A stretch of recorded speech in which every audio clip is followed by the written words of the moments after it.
senior leader, and welcome to the Talent CHRO podcast, where senior leaders come to rethink how human capital really works. I'm your host, Jackson Lynch, and today we are digging into a topic I love because, frankly, I see it holding back HR teams everywhere, and that's the idea of charging the ball. All right, quick baseball lesson, and bear with me for all you non-sport fans. It's going to make sense here in a second. Imagine a hard-hit ground ball that's bouncing towards you on the infield. You got two options. Option one, you charge the ball, meaning you go towards it aggressively, you try to field it quickly on the very first bounce, and then you throw it to first. And it's risky, and you might mess up sometimes, but you're also going to get the runner out more often than not, and that helps your team rack up outs and wins. Option two, you wait for the safer second hop. You avoid the embarrassing errors, no doubt, but by the time the ball gently nestles in your glove, the runner is already safe at first base. Fewer errors, but you also have fewer outs. Now, look, neither of these choices are inherently right or wrong. It's a trade-off. It's a choice. The real question is, which choice best aligns with your business objectives? Because in HR, way too often, we default to waiting for that safe second hop. Now, why is that, you might ask? I think mistakes in HR often feel like career-ending disasters, right? Payroll errors, compliance missteps, mishandled terminations. Those things absolutely can't happen. But what about launching new training programs or changing onboarding methods, engagement tools, or leadership initiatives? Can we afford to innovate and take some risks on those and charge the ball? You bet we can. In fact, I'd argue that we can't afford not to, because here is the cold, hard truth. When HR waits until every risk is perfectly mitigated, when we try to have absolute consensus or flawless compliance around every single move, the business has moved miles down the road without us. Now, let's bring this to life with a real example. Imagine you're rolling out a new leadership training series, something that almost every HR department does at some point.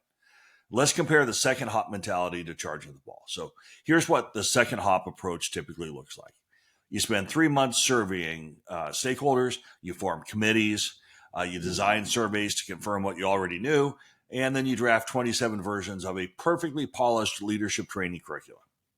You then get approval from a dozen executives, you send it through legal multiple times, and you pilot it continuously with a small group, and you're cautious at every step. And after 9 months, if you're lucky, you finally roll out something safe, comprehensive, and surprise, outdated. By then, your best leaders have already found other resources or they've left for a competitor. Sure, you made no errors, but how many outs or wins did you really get? Now, let's take a look at it when you charge the ball with an agile HR approach. You quickly convene a small cross-functional team and you set a very tight, aggressive timeline. Let's say 6 weeks. You clearly define your outcomes, improve frontline leadership capability, reduce turnover in key roles, boost employee engagement scores. And then you rapidly deploy a lean prototype. Maybe it's a 3-part series of short, engaging leadership sprints. You don't wait for perfect content. You focus on actionable, relevant insights. You then quickly pilot it with 1 or 2 groups. You get immediate feedback. You adapt on the fly, and then you scale. Along the way, you openly share those learnings, you admit when a particular training didn't land, and you adjust without any drama. Do you make more errors? Probably yes. A couple of sessions might flop, certain modules might not stick. But here's the kicker. You will quickly figure out what actually works, and your team will be delivering high-impact content before your cautious competitors have even gotten started. And here's the thing, though, and it's really important caveat. I am not suggesting that HR become reckless. Far from it. There are absolutely parts of HR where errors are not acceptable. Payroll has to be absolutely flawless. Compliance, regulatory obligations, those must be airtight. Sensitive employee issues or data, critical investigation, all of those demand careful handling. I'm just saying that you need to know which plays demand caution and which can benefit from speed. And here's the secret. Most HR initiatives, training, onboarding, recognition, talent acquisition, performance reviews, can and should embrace speed, agility, and even quick failures. At my companies, we've adopted an operating norm, a principle, charge the ball. And here's why it works. First, it explicitly gives HR permission to move quickly, test aggressively, and innovate openly. Speed matters because innovation doesn't wait for certainty. Second, it normalizes small errors as a natural and healthy part of the innovation process.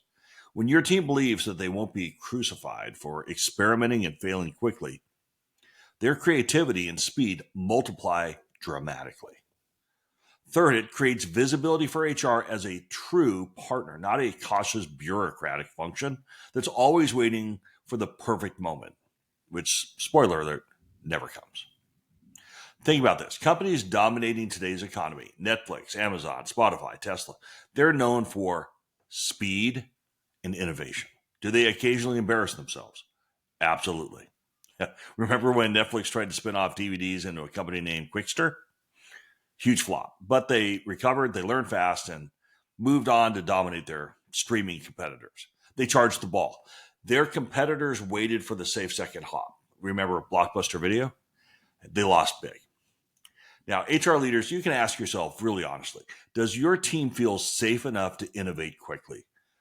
Safe enough to experiment openly, and safe enough to make occasional mistakes? Or have you trained them to wait quietly until risk has been entirely engineered out of every decision? So here's your simple but very powerful playbook to start. Charging the ball today. First, publicly reward speed and decisiveness. Celebrate it. Those people who take smart risks, even if they stumble, raise them up. Applaud courage and decisiveness, not caution and perfectionism. Second, and this is important, you got to set explicit boundaries where mistakes can't happen and where experimentation is discouraged. But where you can play, what is the size of that sandbox? Create clear, consistent signals about what areas demand perfect execution and where creativity, risk-taking, and failing fast are expected. Third, visibly model this behavior yourself. Take risk in how you approach HR initiatives. Launch quicker, more simple pilots. Be transparent when you get it wrong and share openly what you learned, because your example really sets the tone. Because ultimately, innovation isn't optional, it's essential, and innovation only happens when your team feels empowered to move fast enough to beat others to the punch. So let's summarize this clearly. In baseball, charging the ball gets you more outs. And yes, also more errors. Waiting for the safe second hop reduces errors, but severely limits success. HR has historically chosen safety, waiting on certainty and consensus and avoiding mistakes, but at the expense of sacrificing speed and business impact. And I think it's time to flip that script. Recognize the limited areas that require absolute perfection, and then boldly charge the ball every place else. Experiment aggressively, fail openly, innovate faster. Because here is the reality check. Your business is moving at lightning speed. Your competitors are charging aggressively. Waiting cautiously is costing you games. Charging the ball is your only chance to compete and win. So to wrap this up, please know that I am really grateful that you joined me today, and thank you for listening for a few minutes. And I hope that you found some genuine value here. And if you did, please share it with others who might also benefit. And don't forget to like and subscribe. That is how we get more listeners. And if you haven't yet left a 5-star review, I'd sincerely appreciate it. If you want to explore these topics or dive deeper, head on over to my Substack. That's where we look and provide more insights on navigating the future of work. And great news, we're building out an ecosystem, including an upcoming set of offerings over at www.mytalentsherpa.com. So please go check it out. We're still building, but love to get your feedback on it. Again, thank you for listening to Talent Sherpa. This is where senior leaders come to rethink how human capital really works. And until next time, keep innovating, keep charging the ball, and keep on climbing.